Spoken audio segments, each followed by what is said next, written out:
Hello. I thought that I would show you around and share a couple of things about what I've been up to lately. Currently in this tree here, just over here in this area down by the creek, in the creek, on the tree and beneath the tree, and all around here is one of the places I have been lately doing workshops with children in the bush. So we teach them to make bows and arrows out of sticks. We cut down something called Chinese elm, and it's an invasive species in this area. So we use that, which is a perfect piece of material to create bows and arrows, and we whittle the sticks. They climb the tree. There's a turkey down there making some noise. Hello, little turkey. But yeah, I just wanted to say, it just makes me so happy to be here, to have the children playing in the tree, playing in nature. Because when I was a kid, I got to play in nature in different ways, like in the beaches and parks, but I didn't really climb many trees that I remember. What I remember was climbing a tree in school, and the teachers got my friend and I in trouble for climbing a tree, and I remember it feeling like the most magical experience. We got told to get down, and then they actually fenced the tree off after that. And then I don't actually remember. I think they might have even gotten rid of the tree. So it's such an unfortunate thing, because we're so afraid of exposing children to risky play. But the problem with that is we're doing two things, or we're doing many things, but two main things here, which is we're not respecting nature. We're not respecting and showing and understanding the way that we're connected to nature, which is then causing this disharmony within ourselves, because we're not showing children that we are connected and that it's important the way that we treat nature. And so cutting a tree down, or blocking off an area, or fencing off an area where there's nature, is just causing children to have this, or children to grow up to become people who are completely disconnected from their world, which is causing so many problems that nobody talks about, or definitely there are people that talk about it, but not enough. We should all be aware of the fact that there are so many issues going on in the world. There is so much destruction, there is so much corruption, there is so much pollution, and so much destruction of of nature. I was about to say natural resources, but we are nature. So we are a natural resource. Would you call yourself a natural resource? And so that's one thing. And then the other thing is that we're not allowing them then to have this experience where they get to play in a risky way, which teaches them so many things about themselves. They build resilience, they build self-trust, they build an awareness of themselves in their place in their world. They build, I would say trust is one of the biggest ones. If you get up in a tree, you have to communicate with the tree.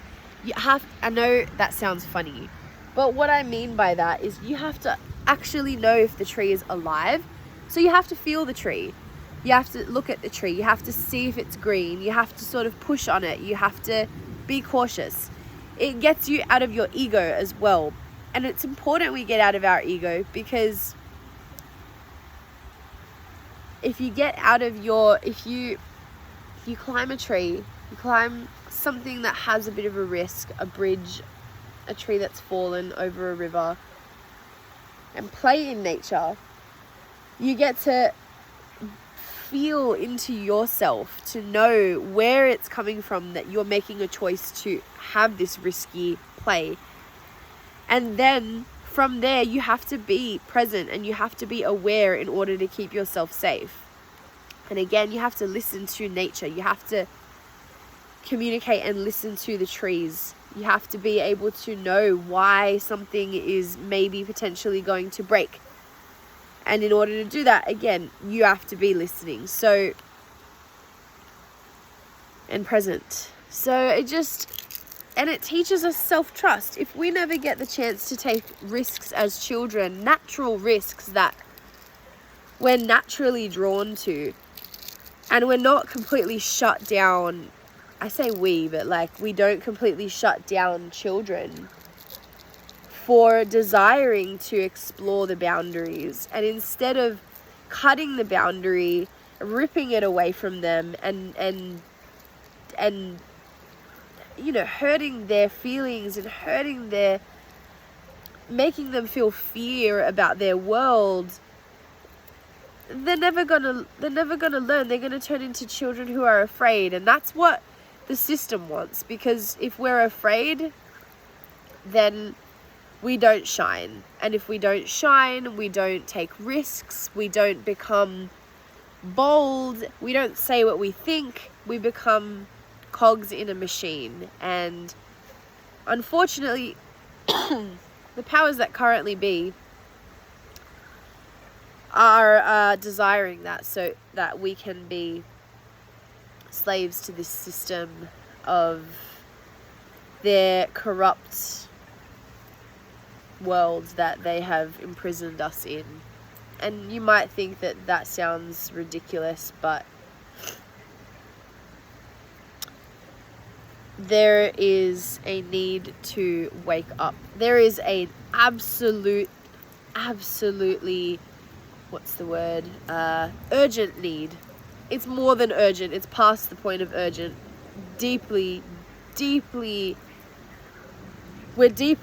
We're falling. Like, as a people, we're falling, and we need to wake up. And it starts with simple things like this. It starts with how we teach our children. And then that's how we, excuse me, we teach ourselves to be.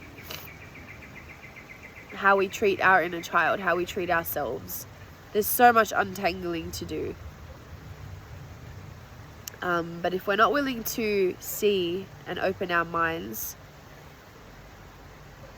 and change, because we're so afraid of it, because we're afraid of change, we're just letting things turn to shit, honestly, for our children, to our world, and for ourselves. If you care enough about yourself. If you care enough about yourself deeply, you will care about your world. And we can't do everything. It's not possible to do everything. We can't save everything. You can't pick up every bit of plastic that you see, because you'd be doing that for the rest of the day, or you couldn't stop doing it. There's so much of it. And so you can't do everything. And even if you tried to do all that, if you tried to pick up all the plastic, even in an area, for example, you're not necessarily going to be able to do that and finish that task. So have compassion with yourself, that you can be the change and you can do small things to make a difference, but you can't do it all. And we have to be compassionate with each other, that we can't do it all, but we can help each other to be inspired to do more. And we can even help ourselves by using our time more, be more present with yourself. If you're listening to this video now, like, take a moment now to stop and go for a walk, go do something, stop scrolling, breathe. I struggle with that lately. I've been sitting in a bit of a mode of scrolling, if I'm really honest. Like, here and there I go through phases where I'm just sitting and scrolling, and it's not healthy. We're losing our life force energy, and it is being sold elsewhere. That energy doesn't just dissipate, it goes somewhere. And there's a darkness that envelops the world right now, and we have the light within us to shine that darkness away, but we have to become conscious, and we have to choose to see it clearly. We have to choose to be brave, we have to choose to be courageous, and we have to choose to take steps that matter, that are important, steps that go towards a positive future. And a positive now.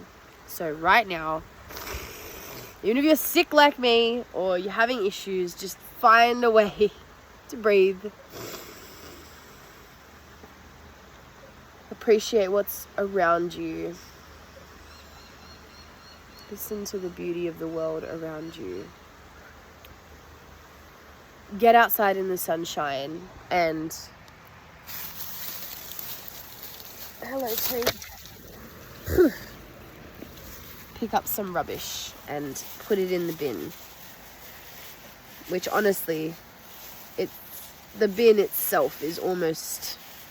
it's another trap, it's another lie, that we should have this material in our world and that picking it up and putting it in the bin is going to solve all the issues. It's not. We just need to stop consuming this, actually, more than we do. And it's not easy. The world is not built to make that easy. It's actually built to be destructive because of a whole lot of darker reasons. But if you can at least be aware, you can at least do something, like pick up a bit of rubbish, put it in the bin, and at least it doesn't get eaten by some ocean creatures. But be aware. Be aware of the deeper truth and just do your best. You're doing amazing.